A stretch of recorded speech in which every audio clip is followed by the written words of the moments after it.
Welcome back to the Lanterne Rouge Cycling Podcast for a chaotic day in the Tour de France. As always, our show is presented by Zwift. Stage 5, the cobbled stage from Lille to Arenberg, 11 cobbled sectors, no real wind of note, dry conditions, but which teams would come out unscathed, which GC contenders would have their hopes dashed. Not a great day for the Australians, I have to say. Is it 154 Ks, and the question was, would Ineos and Jumbo try something? How would Pogacar fare with no team? But if you want to, while you're watching along the Tour de France this year, keep on track with your fitness goals. So if you're in the icy southern hemisphere in the midst of winter, check out Zwift, the online cycling platform that makes your training fun. You can get a free 7-day trial through the link down below at zwift.com, where you can race across 9 worlds, real and fantasy locations, hop on social rides, or join the LRCP Zwift Club. Thanks as always, to Zwift for supporting the show. But a bit of a fight for the break, Benji, for the first time this Tour de France, with even Hirschi trying to get in there for UAE. It seemed like we had multiple GC teams trying something where there was Yoey trying to get up there to make sure he's a bit of a satellite rider, is my guess at least. Because we know that when we actually hit the cobbles, that Pogi team likely won't be that amazing anymore for him. So being ahead would help him. But it seemed like every single GC team was neutralizing each other. And it really came down to the likes of Magnus Cort Nielsen. How many days in the breakaway now? Like 4 in a row? 4 in Jesus a row. Christ. Crazy. He was up there with Paul as a teammate, Taco van der Hoorn as well, Simon Clark, and Boasson Hagen. And on paper, when you see that breakaway, I'm seeing an opportunity for this breakaway to actually get far into the race. Do you think so as well? Yeah, and with Paris-Roubaix, we always see the break go deep into the race. This isn't Paris-Roubaix, but there's also less time to bring the break back. And Taco, Paulus, Court, Goujard, I'm forgetting someone else, Simon Clark. These are all serious guys who can ride smart, ride well, and are efficient. To a team with 2 riders, Paulus fourth at Worlds last year, maybe second strongest guy in the final. So yeah, it had a really good chance to go deep, especially when you see as the cobbles, well, before they started rather, we see the teams lining up, but it's like surgy. So the break is riding really efficiently compared to the bunch. The bunch behind is like small town, rush, rush, rush, rush, rush. Out of the small town, block it up slowly. Everyone in the back is freewheeling. Then the mad dash to the next small town before we start the actual first sector with like, I don't know, 70 Ks to go or so. So that's why they had a big advantage. And we saw UAE DSM for Bardet, I presume, not Degenkolb, coming to the front early before the cobbles, where Wout actually, he'd been at the back. This was in the 8K run in to the first sector. He was at the team car again, Benji, before when he was trying to move up, he crashes at the back of the group. So unlike yesterday, I would question. I didn't see any other serious riders at the team car at that point in the race. Yeah, it was. I feel like we've seen Wout at the car a lot in recent stages, in today's stage as well, and that crash does happen, and it's really the chase, the chaotic chase that also got to me. Like this was a hardcore chase to bring him back after that crash. Now, from my perspective, the crash did not look like it was a very serious one, right? He was not that hurt, eh? No, he initially sort of clutched his left arm. I was like, "Ooh, collarbone," but then no. But then he basically didn't move up for ages. He was chasing back with Kreuzweig. There was issues with moving through the convoy. He nearly got taken out by the DSM car. He seemed rattled, and he kind of just seemed off and twitchy. Well, he'd been at the back of the group, which is already curious when Jumbo were at the front. And then, yeah, you almost crashed on the way back. And then when he made it back into the bunch, we're like, all right, safe before the first sector, no problem. And then he doesn't move up. And it's like, armchair quarterbacking. You like, move up, move up, move up. It's impossible all the time on narrow roads. There were sections where it was possible to move up, and he wasn't really doing it and joining the front of the team. So that was odd. Not sure how it affected him. He seemed fine later, at least legs wise. But yeah, into the first sector, we had the big lead out. Obviously, Vlasov brought there well by Van Poppel. Pollitt, Haller doing a good job for him.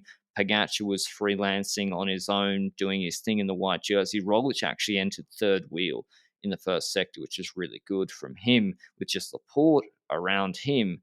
And nothing really happened, I think, in the first sector, except O'Connor mechanical.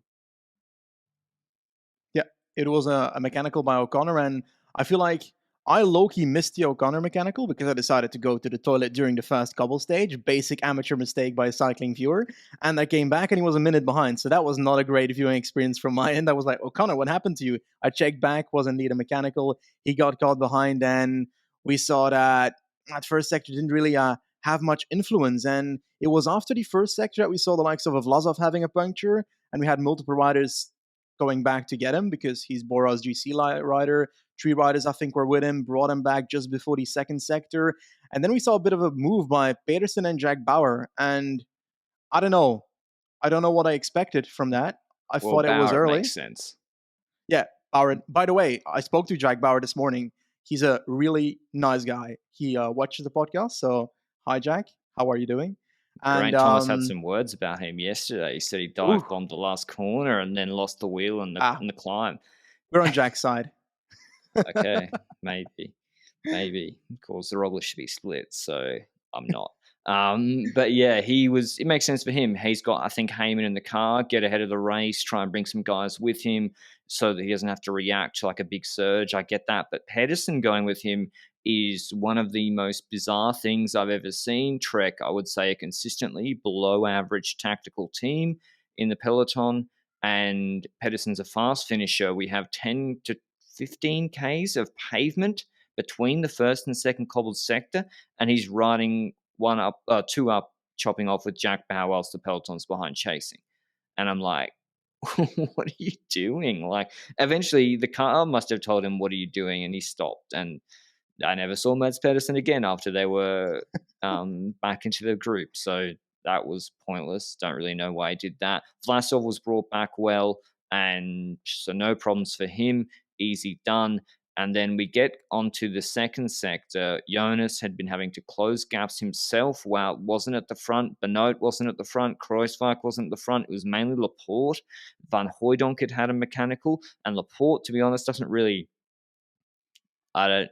From my perspective, Laporte's not great with the GC guys. He's It's used to weird. riding as a classics rider. It's weird because I felt like at certain points during the first few sectors, we saw that the likes of Van Hooydonk and Laporte would suddenly move to the front, start pacing with 2. We see Roglic mid-group. We see Vingegaard a bit further. We see Wout eventually completely at the back together with Kruijswijk. And I lacked a bit of system there. And I was thinking, like, what could this be? What could be happening? Like, what is Wout doing at the back? Is he waiting for a puncture to occur to be there for the others? Was he still a bit rattled when it comes to his crash? I didn't get that part. You? Nah, didn't really get it. Didn't really make much sense to me, to be honest. Rowe was looking after Danny Martinez and Yates. Thomas was kind of freelancing. I couldn't really see Dylan Van Baal. He would come to the front in later sector. But yeah, Jonas has a mechanical big panic. He gets Van Hooijdonk's bike, who's probably a foot taller than him. He literally can't pedal. He's doing the Froome, like pedaling out of the saddle. Jumbo riders wait for him. Wout, Laporte. Well, I think definitely Laporte and Roglic were at the front. Wout was just behind a split randomly at one point, and then MVP not having a good day. He's gone. He was the stage favorite, but as probably the only thing I've predicted correctly in recently is that he doesn't have the great shape at the moment. Even though they made Philipsen ride on the front earlier in the stage, which was completely insane. My pick for the day, and he had really good legs, so yeah, Alpecin not having a great tour. But yeah, Jonas mechanical at the worst time because he goes, Bora, Hansgrohe, and Pogacar start really pushing now. Bora start pushing a little bit with Pollitt, mainly keeping in good position. And then the next problem for Jumbo-Visma was Roglic. We didn't really see it, haven't seen the overhead properly, but a motorbike goes through a chicane. The chicane to be made safe, has hay bales on it with tape flapping around in the road. The hay bale is already kind of in the road. A motorbike clips it, brings the hay bale into the road. An FDJ rider, Kung or Genietz, tall figure, then clips it himself, avoids it a little bit, and then behind him, Roglic hits it and crashes. And apparently, according to Marcin's DS, he dislocated his shoulder. Oh. Zonnevel tweeted that. So yeah, I mean, I'll talk about that afterwards. But yeah, Rog goes down. Did you then see Benji Bora really change into mode push?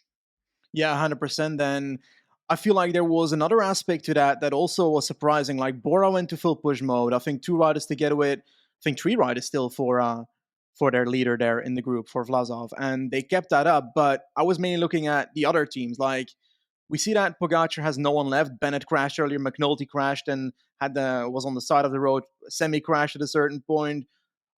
I didn't see a single Pogacar domestique actually doing something for Pogacar in this entire race. But Pogacar himself was situated very well in that group, safely avoided any disturbances at all.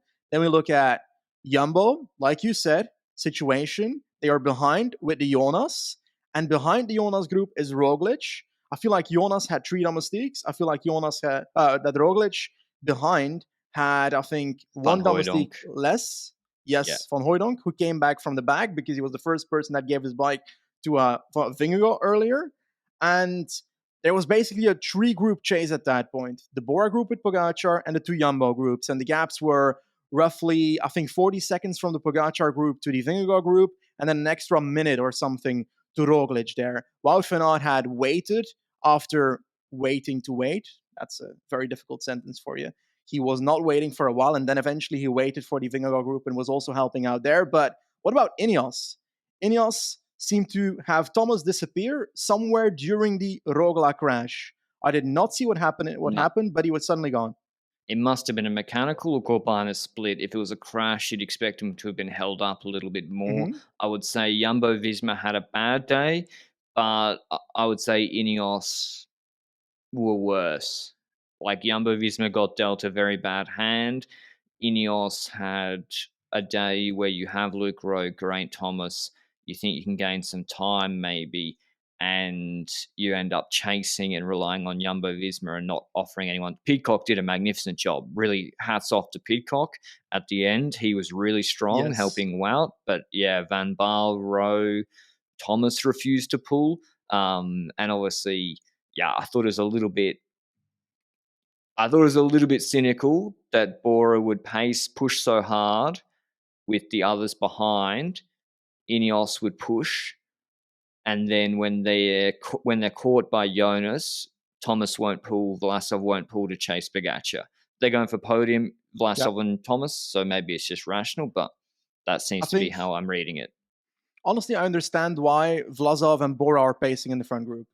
That's how I see that. But when it comes to Ineos, is more my question here. That's where I see it more obvious as riding for the podium, because you're basically not riding in that second group while you're getting gapped by Pogacar, which means that you're not chasing Pogacar, which means that you don't mind him having that gap on you, but you want Jumbo to spend their energy instead in the group that you are in. That's how I see what they were doing. Dylan van Baarle, he actually ended up puncturing from the front group, falling back, so didn't wait on purpose. He actually punctured from the first group and then ended up in the second group. So that's how that occurred. I'm not even sure he ended up in the second group eventually. He might have actually dropped through towards the end. But yeah, it's odd when it comes to Ineos, in my opinion, but a very, very difficult situation. And we're starting to enter like the last few sectors here. We know that the Tilwas sector and so forth, which is the third last sector, is one that is in Roubaix.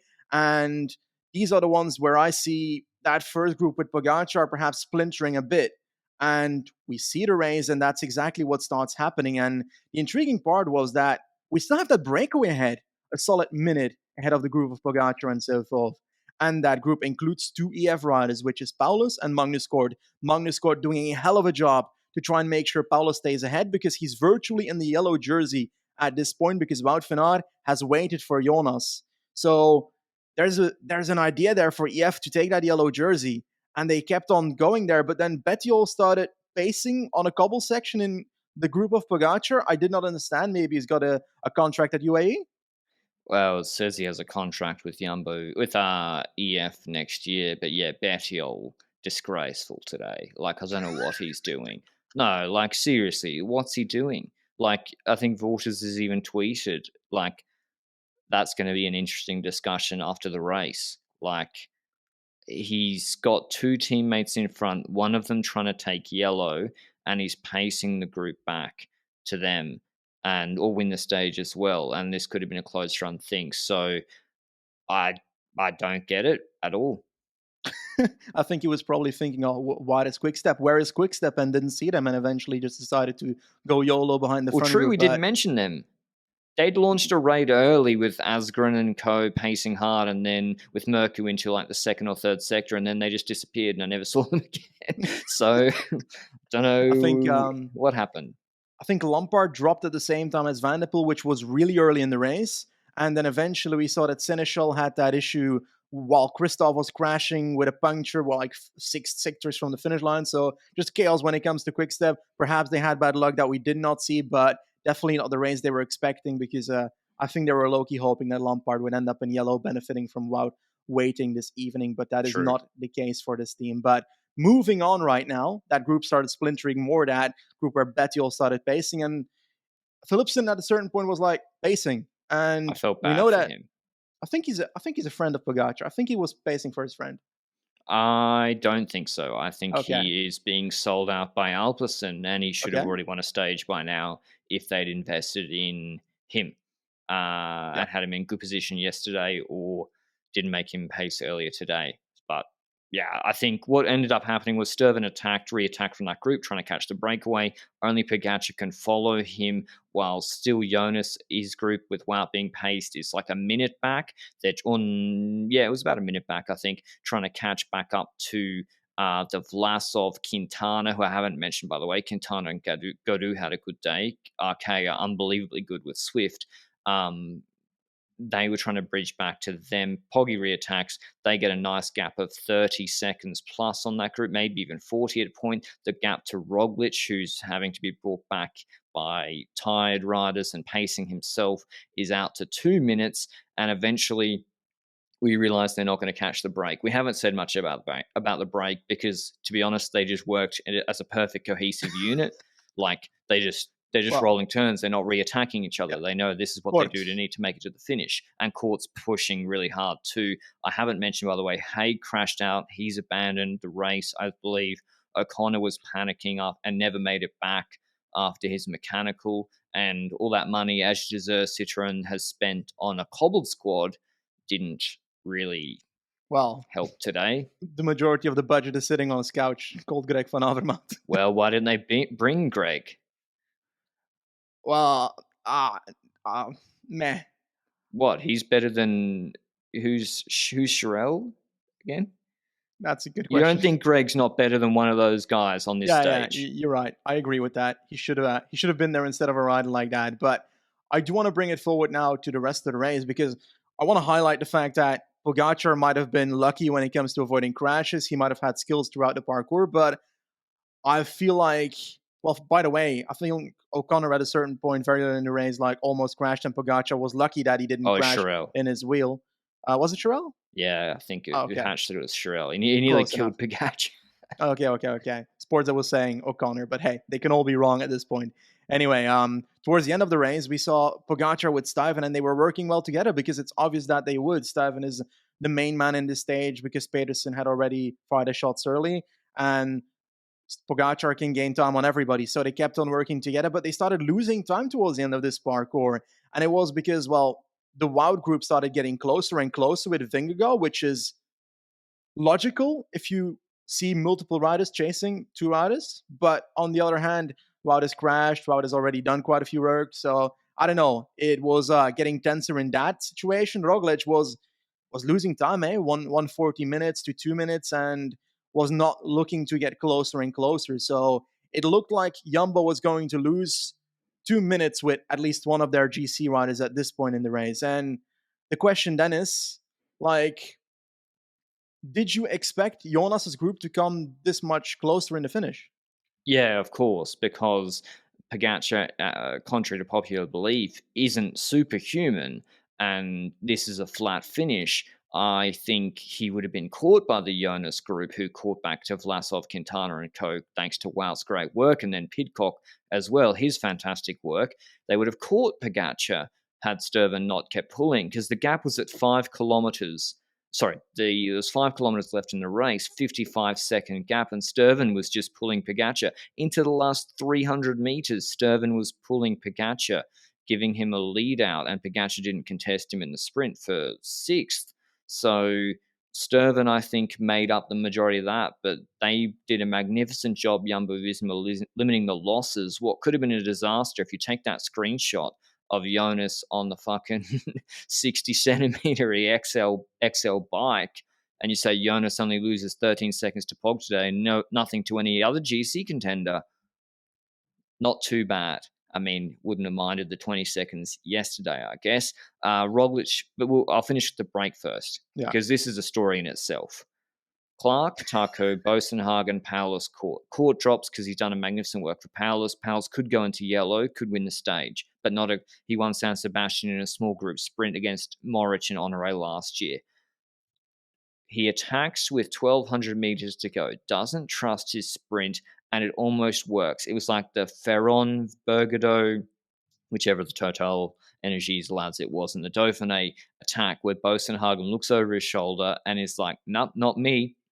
Eventually, he gets baited into chasing by Clark and Van der Horn. The guys who were patient, had nerves of steel, did the best in this finish, with eventually Bosenhagen catching up to Paulus, Taco going around him, opening his sprint. He looked like his gears were all like the way Taco starts sprinting, it looks so herky jerky. Clark in his wheel. I thought Clark was going to sit down. I thought he wasn't going to be able to contest the sprint, but eventually he tries to come out of Taco's wheel, who slows down so much and just nails him in the photo finish. I'd like to say I messaged Simon Clark at the end of last year, I think, when he was looking for a contract. He was still training hard, experienced rider, podium Amstel 2019. That is not long ago. That was 2 years before. Professional guy, like good in Ardennes, even as a domestique. Teams needing relegation points aplenty, and a man who can provide them. And a lot of teams passed up on him. And Israel, I think, got him on a good contract from an Israel perspective. And that's the best bit of business Israel have ever done in their team's history, because he's now won a Tour de France stage for them, which is absolutely massive. Of course, it has the points, 120 points, but like a Tour de France stage from a guy picked up on a 1 year in January, 35 years old, unbelievable. And a lot of the other teams should hang their heads in shame, frankly. I feel bad for Taco. Like I was happy with those two, Benji. Yeah, I think so as well. I ah I was hoping that we'd have like a chase until the line when it comes to Paulus going at the finish line there, but it looked like Paulus was not going to make it there. But if we looked at that final and we see that Bosenhagen is responding to that Paulus attack very late towards the finish line there, and we see that Bosenhagen is basically shooting his shot. Is it because he's nearing the end of his career that he might like be more desperate than the others to win this Tour de France stage? I think they just baited him. Yeah, like he maybe, but I think they just called his bluff. I legit think Taco and Clark wouldn't have chased, and he was Yeah, like, Jesus. Also, he's on the French team. Like, yeah. imagine if you just let Paulus right up the road. I don't know. It was a fantastic finish. A shame for Paulus. I wonder how he would have gone in the sprint. Like, I don't think Mhm. his sprint is too bad. Clark's and Taco's is all right, but I mean, I wonder how his sprint would have gone. But yeah, back in the GC, whatever the GC all over the road was, Sturven leads out Pogacar. They're on 51 seconds, only 13 ahead of Philipsen, who won the bunch sprint ahead of Jakobsen for eighth.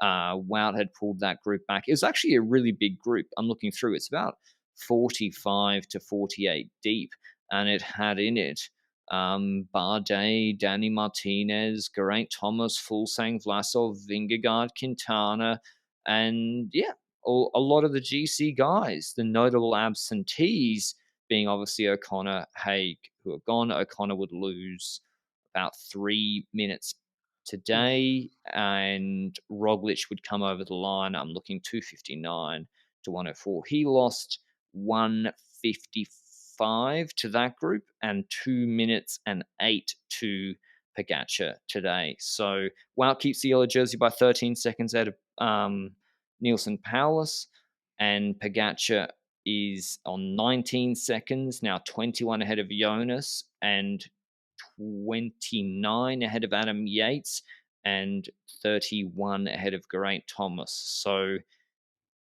the tour isn't over, Benji. At one point, I thought it was going to be over. At Yeah, one yeah. point. I feared it as well, but there's also so much to ask still. I've got so many questions right now for you. I'll at least like three. So let's get started here. We look at Primoz Roglic. He crashes, he pops in his own dislocated shoulder and starts riding again. Sorry, for me, that already sounds insane. We've heard this from multiple riders in the past, but I can't wrap my head around that. That's an insane thing to do. And he gets started again. He's only behind the Jonas group after doing that. That's already insane to me as well. He drops a bit more. He loses more time in the process of getting back, well, support again. But the question there is, we see that Roglic is now 2 minutes behind. We see that he dislocated his shoulder. Me, as a person that is not a doctor, does that have extra effects for the future stages, or do you have no clue at all? I reckon he's good. I Mm-hmm. reckon did he pop it back in? He's fine. He's good. I'm actually I'm back in. I think Roglic is still no, I'm being serious. I'm still Okay. buoyant because Okay. he's not injured himself as badly from what I can see. Not a doctor, but I dislocated my right shoulder many times and you just pop it back in. As long as you don't land on it again, you should be sweet. So just don't crash again. Big if He or only not? lost he only lost 208. Was it his Like, fault? Because no, a lot of people will say, "Oh, Roglic crashes every day." this is what's going to trigger the hell out of me. Like, of course, Pogacar is a god. Pogacar is the best rider in the world. Pogacar did this all without a team. He was dominant. He deserved to take Mhm. time. He was the best rider today from the GC guys. If he had a team, he would have taken an extreme amount of time. That's what you don't see. Pogacar, if he did have a team, might have ended the tour today. Yeah, What will annoy me though is people saying that Benji being like, Roglic, of course he's not as good a bike handler.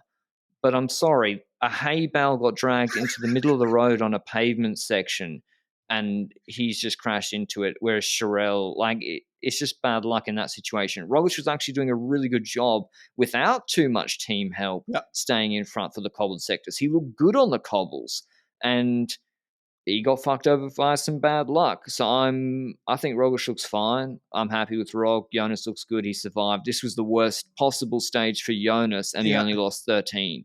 That's insane. That's the insane part. But when it comes to Jonas, I do want to bring it back to that panic moment where we saw 17 Jumbo riders standing in the middle part of the road.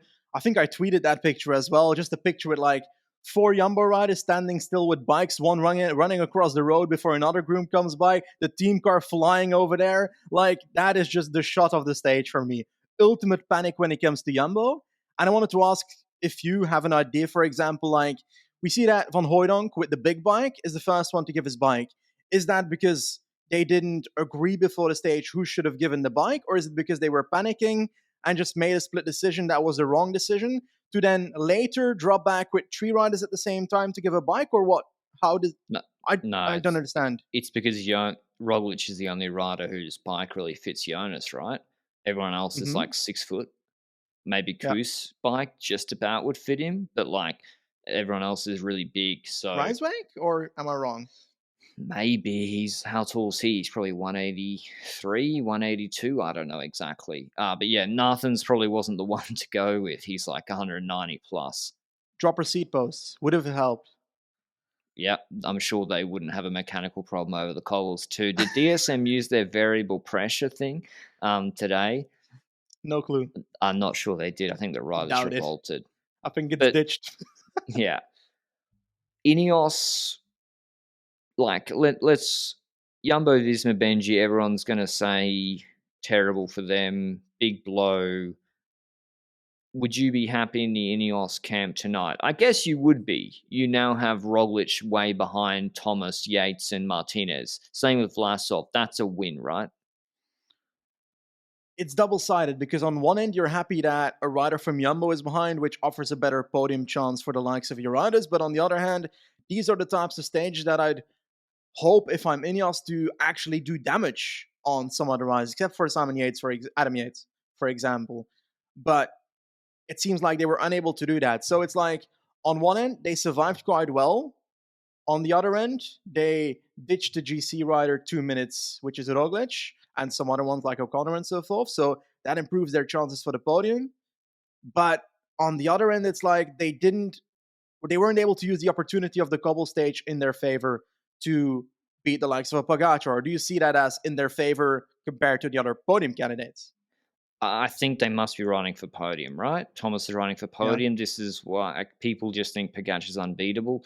I mean, to be honest, even I was shaken a little bit today as probably the last remaining Pog denier. I feel like a flat earther, or maybe I'm Michael. Maybe I'm Michael Burry in 2008. I'm either a flat earther or I'm Michael Burry in 2008.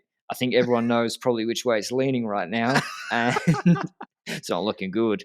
I don't But want to credit yeah, myself too, Bag, but I think I called it in a route preview in October last year that Pogacar would use this stage to dominate everybody. But hey, so you let's picked a continue dollar talking. sixty favorite. How did you do it? Um, I'm sorry. Okay. I will say, I'll repeat the Bettiol thing. Go and watch the tape. 73 Ks to go, two teammates ahead, going for stage plus yellow. He pushes on a cobble sector hard, and he looks back for Pogacar 3 times to see if he's in his wheel and comfortable, and then sees he's there and keeps pushing. It is the weirdest thing I have seen in cycling this year, and I would expect Education First to be asking some pretty serious questions about what was going on there. We also saw him talking to Pogacar in the pavement sections with his hand on him. Very, very odd from Bettiol, and I think he has some questions to answer to the press as well, frankly. But yeah, anything else from this stage, Benji, before we preview tomorrow? I'm upbeat. I'm like full delusional. So I always thought if Jumbo could get to the Alps with a GC leader a minute behind and 30 seconds behind, that's all right. This is a bit worse than that, but yeah, any last thoughts on the Cobbles stage? Even though this was a bit of a shit show, I still think these stages belong in Grand Tours Okay. occasionally. I'm on the edge. I'm like I feel always like exhausted and stressed after these kind of stages because I don't know, the adrenaline is way too high right now. But I'm okay with them being there, but I just don't want GC riders to like completely get out of the race through them. And we were close to that today. Like, let's be honest about it. If it was a broken shoulder instead of a dislocated one, Roglic is out, and we've got a contender less in that regards. And even with that dislocated shoulder, I'm not a doctor, so I don't believe your doctor diagnoses it yet either. So I'll have to hear from the actual facts if he's He'll be actually fine. okay or not. Okay, he's apparently fine. But I also want to like personally throw it back to I was at the start in Lille this morning. I want to thank tons of people that came up and said hi from you. So I love the support on the podcast last few days. I'm sorry that I wasn't here yesterday, but I'm back. Okay, I just wanted to say that. When it comes to today's stage, when it comes to Enric Mas, where did he end? Because In actually, group. He was fine. Gadu, Quintana, Mas. So all the second tier guys who are about 60 kilos and I thought were allergic to cobbles, they had great days. Like Gadu and Quintana had a great day. Quintana was absolutely on it. He was looking great. Vlasov was good too. So they all had great days. It was Ineos and Jumbo who were really under the pump, actually, for a lot of this stage. Like, I even think Arkea made a mistake, Benji, mm-hmm. not pushing harder with. They had two rouleurs in that group when Jonas and Wout were behind, and they stopped pushing, and Yep. Vlasov would run out of guys. I think they might live to regret that. But anyway, that was the cobble stage. Let us know down below whether you enjoyed it. It was certainly heart and mouth stuff. And I guess I got to say, once again, reiterate, Pogacar, no team. He approaches these difficult stages with a positive mindset where he's looking to take time, and it's almost like he wills it into existence. It's just unbelievable stuff, and like credit to him. But tomorrow's stage, from Bash to Longwy, 220 Ks. We finish with 3 short, punchy climbs. The second is 800 meters, 11%. The last is 1600 meters, 6%. I've got a I think Jumbo-Visma should do the same as Calais, line it out, try and create a split, and Wout should lead out Roglic for the stage. I when it comes to It's the time to Roglic fight thing, back. it is time to fight back. And for GC, those bonus seconds will now matter to get closer and closer. So I get that. When it comes to the green jersey, he lost points today, but not to people that are dangerous. So I don't see an issue there really when it comes to today's stage. So I think both could. It would be difficult for me to make the choice. I think I'd probably pick Roglic just for the fact that those bonus seconds probably matter more than the points for Wout van Aert right now. And the yellow jersey is still more important than the green jersey. So that combination of thoughts, but I think it's a very difficult decision to be made by the Jumbo people, and I'm glad I'm not making it. Straightforward decision. Wout won stage 4. No, I'm serious. Wout Yeah. won stage 4. Green is looking good. If Wout leads out Roglic, Sagan dropped today. Sagan's not looking good. Mm-hmm. Jakobsen, I don't think will make up enough points. So it's pretty straightforward. If Roglic is in good shape, line it out, try and create a split again, and take back 20 seconds, 15 seconds, maybe some bonus. And if Wout comes 4th or 5th, he still takes, I think it's a 50-point stage, he'll still take like 18, 16 points. So, no, it's GC time. Like, Mm-hmm. well, at least that's how I look at it. Like, otherwise, if you're not going to take every GC opportunity from here on out when you're already behind the 8 ball, there's no chance you can beat Pogacar. This all depends on Roglic condition. It might not be the one to do it. Maybe you just let the break win and try and let him recover. Or Jonas. Or this Yeah. is the question, actually. Do you switch to just Jonas sole leader at this point with Roglic 220 behind or so? No, but I consider using Roglic more as an attacking GC rider more than initially planned now. Because I feel like when we started this Tour de France, I saw Jonas as the guy to be the offensive option, and I saw Roglic as a defensive GC rider. And I feel like that role might be low-key switched right now. So that's something to look for in the coming weeks, and definitely not necessarily on Longwy yet. Like, obviously, like Roglic, like you said, could be the all deciding factor for that team at the end of the race. But when the mountain stages happen in the Alps, that's where I'd rather see a rider that is 2 minutes behind attack first before I see a rider that is for what is it, 20 seconds behind now, roughly, Yeah, probably a 20. tiny bit more. Jonas, I'd expect him to be the more defensive option then, or do you think that won't have impact? I think he's close enough that you still got to keep him in the fight. Mm-hmm. I Yeah, think 2 minutes. 100%. 2 minutes is a lot of time, isn't it? 2 minutes is a Well, lot of time. He's something it's one crazy. crash by Tade to happen.